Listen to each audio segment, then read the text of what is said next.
May mga panahon talaga sa buhay na parang naliligaw tayo. Gigising ka araw-araw, gagawin ang dapat gawin, nagsisikap ka, kumakayod ka, sinusubukan mong umusad. Pero sa dulo ng araw, parang wala pa rin nangyayari.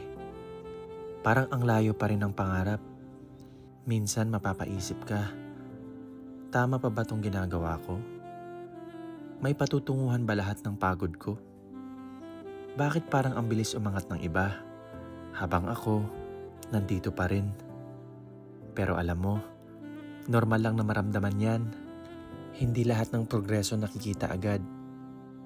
Tulad ng pag-akyat sa bundok. Habang nasa gitna ka pa ng daan, minsan hindi mo nakikita kung gaano ka nakalayo mula sa pinanggagalingan mo. Napapagod ka, naiinip ka, at parang walang pagbabago. Pero bawat hakbang, kahit mabagal, inilalapit ka pa rin sa tuktok. Ganun din sa buhay. Sa bawat araw na pinipili mong bumangon kahit pagod ka na, sa bawat pagkakataong hindi ka sumusuko kahit gusto mo nang huminto, may unti-unting nagbabago sa'yo.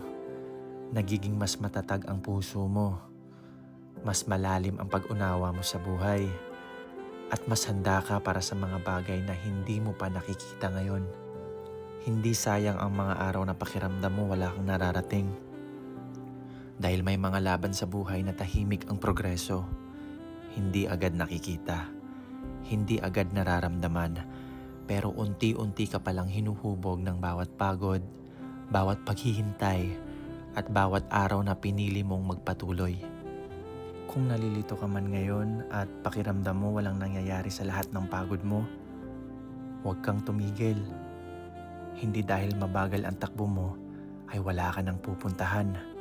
May mga pangarap na dumarating sa tamang panahon. Patuloy ka lang. Darating din ang araw na maiintindihan mo kung bakit kailangan mong maghintay.